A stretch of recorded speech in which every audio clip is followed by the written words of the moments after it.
Thursday night at Spa-Francorchamps, and the atmosphere is electric for Event 5 of the VVS season. We are looking at 45 minutes plus an additional lap for this first race. And with the championship reaching the business end, the margin for error has completely disappeared. Martin Moll holds a commanding lead with 318 points, but Thomas Kruger Dorado is right there in the AP Students Ferruccio. He needs a massive result tonight to keep his title hopes alive. Kruger Dorado is heading the Pro-Am charge, but Jareth Hallam is only 5 points behind him in the overall standings. It is incredibly tight at the top as they follow the safety car around. I've sat in these rolling starts many times, and the stress is all about tire temperature. You're weaving, you're stabbing the brakes, trying to ensure you have bite the second the lights go green. If those tires are cold, you're just a passenger into the first braking zone. The GT Ferruccio V12s are out in force tonight, but keep an eye on Phil Bodkin. He leads the AM class for AP's finest, though Rich Snape is close enough to make life difficult if the moderate effort car finds its rhythm. Spa punishes you if you're greedy. With 48 points for a win, a single mistake through the high-speed sections could wreck a driver's entire championship campaign.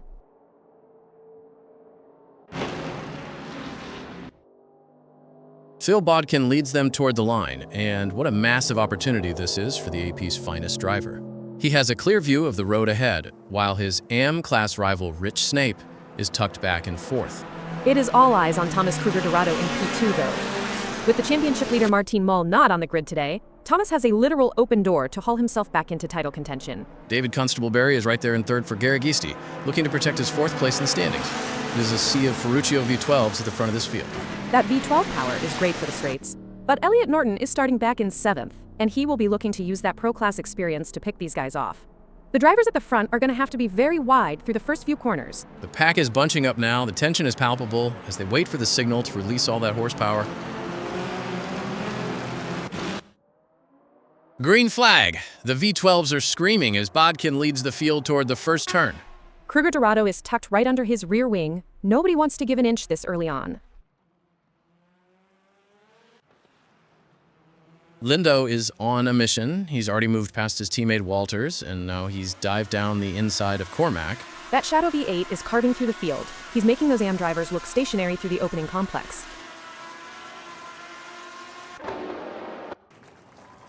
Kruger Dorado is way down the order after that start, but he's just fought his way past Robert Cormac for 12. This is a nightmare scenario for the AP Students driver. He needed a clean run from the front row to close that gap to Martin Moll, and now he's buried in the midfield. David Constable-Berry is holding a strong position for Garagisti, keeping himself right in the hunt at the front of the pack. He's got a great opportunity to jump up the championship table today. He looks calm, hitting every apex with precision. Kosig is under heavy pressure. Kruger Dorado dives past, and now Nigel Walters takes another spot away from him. And it's a double blow as Cormac and Vaughn both scramble past too. He's just a passenger out there right now. Kruger Dorado muscles his way past Stokes, but the Shadow V8 isn't giving up and dives right back down the inside. They are trading paint out there, but Thomas gets the better exit and manages to snatch the position back once again. Rich Snape has been stalking the back of that AP's finest car, and he finally makes the move stick for second place. He used the slipstream perfectly there. Bodkin tried to cover the line, but Snape had the momentum, and that is a huge shift in the AM-class battle. Tyus is late on the brakes, and he has muscled his way past Phil Bodkin for fourth place. These two are giving each other no room at all. Bodkin is tucked right under the rear wing of that AP Students car. And there it is. Bodkin bites back, finding the gap to reclaim that fourth position. He is not done yet. Tyus sweeps back around the outside. What a daring move to get his nose ahead again. Incredible racing. Bodkin crosses him over and takes it right back immediately. They are refusing to let this go. Contact. Kruger Dorado has gone right into the back of Adam Tyus as they squeezed into the braking zone. That is a very clumsy error from Thomas. He is under huge pressure to score points with Moll absent, but hitting your teammate is the last thing you want to do. Kosik has been working on this for a while, and he has finally got the move done on Cormac. He used the trail braking beautifully to rotate the car and get the drive off the corner. That moves him up to 11th. Walters sees a gap and sends the Shadow V8 down the inside of David Constable-Berry. He couldn't hold it. Constable Barry gets the better run out of the turn and retakes 9th place almost instantly. Adam Tyus has found a way past Tim Weller to reclaim 5th position. That is a vital move for Tyus. He has been involved in plenty of scraps tonight, but he is keeping his head down and moving back toward the front of the AM field.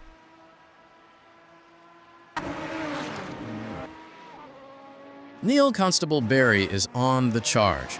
He has just muscled past Adam Tyus to take over 4th place for Garagisti. Tyus left the door slightly ajar there. When you are in a tight AM class battle, you have to be decisive, and Neil did not hesitate for a second. David Constable Barry is moving up the order now. He's just taken 3rd place away from Chris Stokes. He really made that Ferruccio V 12 wide through the previous section to set that up. Stokes had no answer for that pace. Bodkin finds the gap and gets the move done on Nigel Walters. That moves the AP's finest car further up the field. He is really putting that AM class pace to good use. But look at Kosick behind. He is sniffing for an opportunity as well. Kosick sends it. He gets past Bodkin, but Bodkin is not done. He's looking at Kruger Dorado now. Unbelievable. Bodkin loses one but gains another by taking the place from Kruger Dorado. Thomas just cannot find any rhythm tonight. Kruger Dorado gets him on the entry, but Bodkin is right back at him on the exit. And they're still at it. Thomas pulls ahead again, only for Bodkin to dive back down the inside. They are relentless. Elliot Norton has lost the lead to David Constable Barry, and now Rich Snape is through as well. Norton isn't taking that from his own teammate. He bites back immediately to reclaim 2nd place behind the Garagisti car. Tyus gets the run and moves past, but Neil Constable Barry fights back instantly. They are side by side again. Tyus edges ahead once more, but Neil isn't done. He dives back through to reclaim the spot. This is relentless wheel-to-wheel action between the two. Tyus makes the move stick on Neil Constable Barry, but Neil is straight back at him to retake the position. He's left the door wide open there, and Chris Stokes doesn't need a second invitation to demote Tyus to 9th.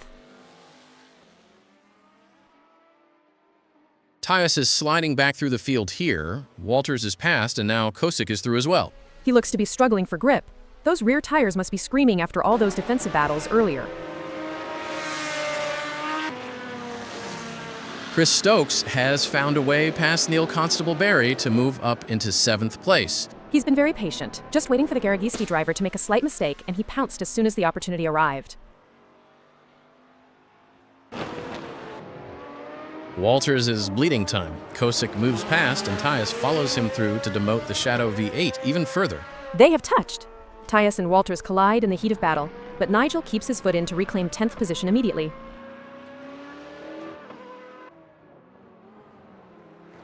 Cormac gets the move done on Tyus, but look at that. Tyus dives right back down the inside to retake 11th. Pure reflex from Tyus there. He's not letting anyone else past if he can help it, even this late in the race. He started 7th on the grid, but he is finishing 1st. Elliot Norton takes the checkered flag at Spa. That was a masterclass in patient racing. He didn't panic at the start, just picked them off one by one and let the race come to him. 48 points in the bag for Moderate Effort Racing. He has certainly made up for that starting position tonight. I have won from the mid-pack before, and it is all about keeping your nose clean while everyone else is fighting. He did exactly that. Rich Snape brings it home in 2nd, securing a massive result for Moderate Effort Racing. That is a 1-2 finish for the team. Snape drove a very disciplined race from 4th on the grid. He takes maximum points in the AM class too. That is exactly what he needed to put pressure on Phil Bodkin in the standings. When the car is underneath you like that, you just have to stay focused. A perfect night for that garage so far. David Constable Barry crosses the line to secure the final step on the podium, finishing exactly where he started this one. That is a very professional drive. He stayed out of the mid-pack skirmishes and banked 40 vital points for his championship campaign. It is a great result for the Garagisti team, keeping him well within reach of the top 3 in the overall standings. Consistency wins titles. He didn't have the pace for the moderate effort cars today, but he didn't beat himself either.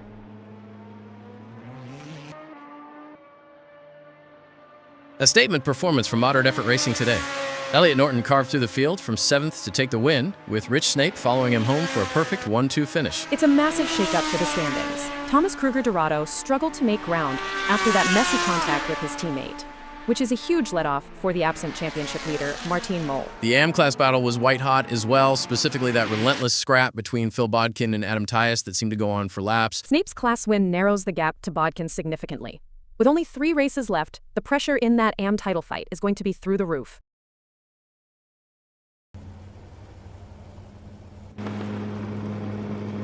The standings have had a proper shakeup after that first race. David Constable-Berry is the big winner there. He is now just 9 points shy of Thomas Kruger-Dorado for 2nd place in the championship. Kruger-Dorado will be frustrated. With Martin Mol still absent, that was his golden chance to slash the lead, but instead, he is having to look over his shoulder at the Garagisti car. Down in the AM class, Rich Snape has pulled himself within 17 points of Phil Bodkin. That title fight is getting incredibly tense as we head into this second sprint. And keep an eye on Elliot Norton. He has vaulted up the table to 21st after that win. If he keeps this form up, he is going to be a massive headache for the leaders in these final few rounds. Robert Cormack leads us toward the green flag for race 2, but all eyes are on Adam Tyus right alongside him on the front row. Tyus needs a clean getaway to salvage his evening after that chaotic first race. Thomas Kruger-Dorado is in a much stronger position this time in 5th. He is starting 5 places ahead of his nearest championship rival, David Constable-Berry, which is a massive opportunity to build that gap back up while Mol is away. It is going to be a scrap further back, too. Phil Bodkin and Rich Snape are starting down in 9th and 11th. That AM-class battle is going to be intense as they try to pick through the mid-pack.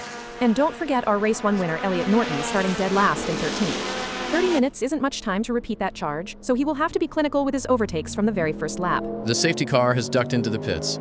Cormack is controlling the pace now, waiting for the moment to unleash those V12s. Green flag. Cormack leads them away. The V12 Symphony has started at Spa. Tyus has a good look to the inside, but Cormack has it covered for now as they scream towards the first braking zone. Constable-Berry is on an absolute tear. He has already dispatched Bodkin and Weller, and now he has muscled past the pole sitter Cormack too. He is carving them up while they are still struggling for grip. That is how you respond to a title fight, taking every gap that opens up in these early exchanges.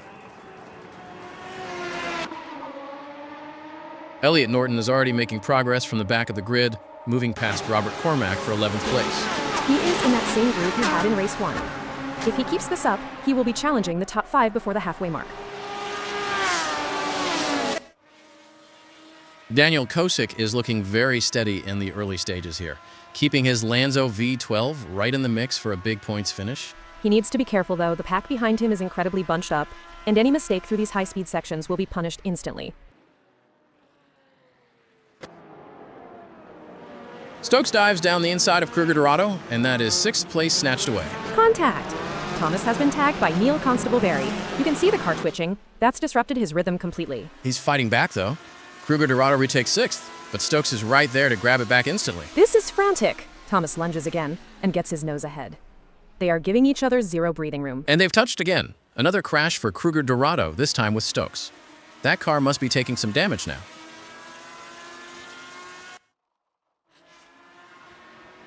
Norton has found a way past Thomas Kruger-Dorado, but the AP Students driver is fighting back immediately. This is exactly what I was talking about. You can lose so much time to the leaders when you're busy squabbling like this. They're trading that 6th place back and forth like it's a hot potato. Neither driver is giving an inch. This is wheel-to-wheel at its most desperate. They've swapped 3 times in just a few corners. It's incredibly high risk. And they've made contact. Norton and Kruger-Dorado have collided after that relentless battle. Norton is still charging through.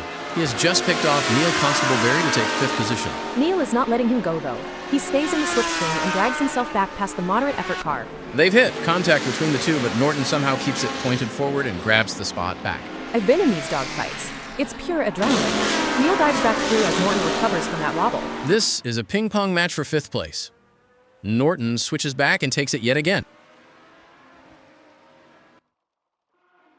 Neil Constable-Berry has made the move on Chris Stokes. That moves him up into 7th place.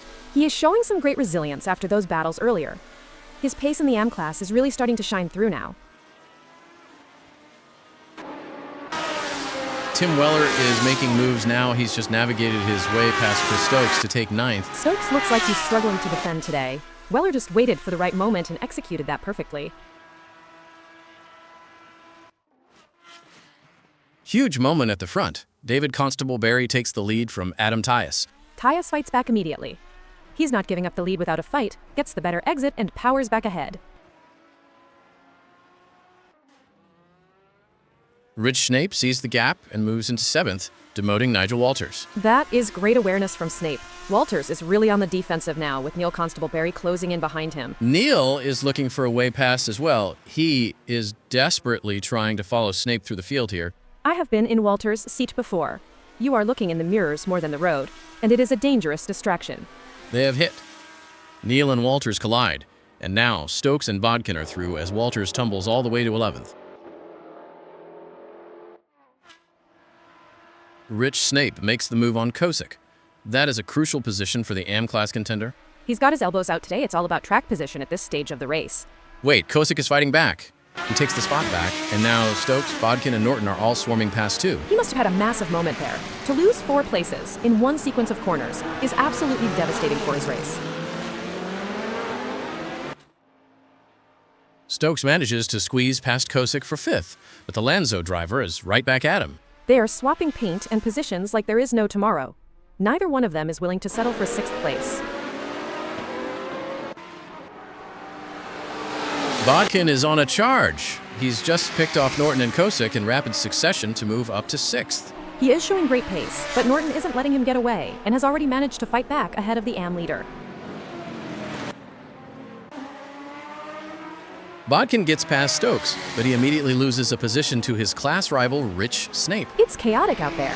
Bodkin manages to keep his nose ahead of Stokes amidst all that madness, but Snape is the big winner in that exchange.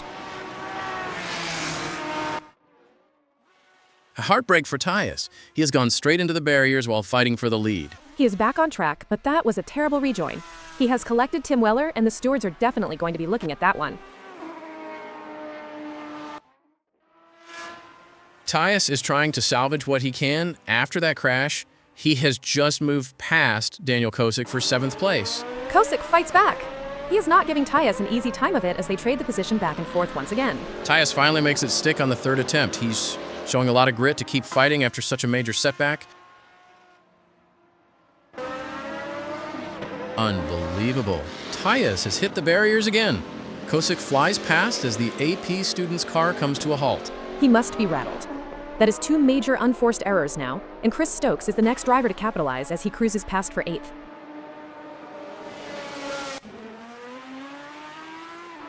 From 10th on the grid to the top step of the podium, David Constable Barry takes a stunning victory at Spa-Francorchamps. What a calculated drive that was. He let the chaos unfold in front of him and just kept picking his moments perfectly. That is how you win a championship. With Martine Moll watching from home, David has just blown the title race wide open with 48 massive points. He didn't put a wheel wrong. To make up 9 places on a circuit as demanding as this is pure class. Adam Tyus is still fighting despite everything. He has just managed to get back past Chris Stokes for 7th. He is showing incredible heart to stay in this race. Even with those mistakes, he is still banking points for the AM championship battle.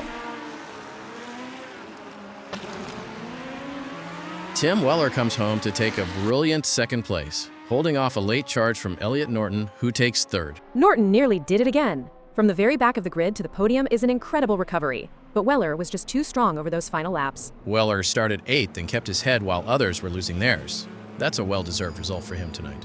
That battle for the final podium spots was as good as it gets. Norton will be wondering what could have been if he had a few more laps. What a way to conclude the evening at Spa. David Constable Barry clinching victory from 10th on the grid is exactly the kind of result that defines a championship contender. He stayed composed while the world fell apart around him. Between Thomas Kruger-Dorado getting caught up in multiple incidents and Adam Tyus hitting the barriers twice, it was a race of attrition for the frontrunners. Elliot Norton has been the star of the event, though, coming from the very back to round out the podium. He is making a late-season charge that should have everyone nervous. With only 2 races left in the season, David has carved a massive chunk out of the lead. Martine Moll is still at the top, but he is going to have a real fight on his hands when we head to the final event. What a night of racing here at Spa. We started the evening with Martin Mall looking comfortable at the top, but he must be sweating now. The gap at the summit of the standings has completely evaporated. David Constable Barry was the standout performer. To come away with that victory from 10th on the grid and jump to second place, sitting just 7 points off the lead, is exactly the kind of momentum you want heading into a finale. And look at the AM class. Phil Bodkin and Rich Snape are now locked together on 260 points apiece. You couldn't script a closer battle for that class title. Snape really turned it on tonight with those podiums. Thomas Kruger Dorado will be kicking himself, though. Falling to third after those incidents means he has a mountain to climb in the final 2 races. The stage is set for a monumental showdown. 7 points between the top 3, a dead heat in the AM class, and only 1 event remaining in the VVS season. It's going to come down to who can handle the pressure. After what we saw tonight, absolutely anything can happen when the lights go out.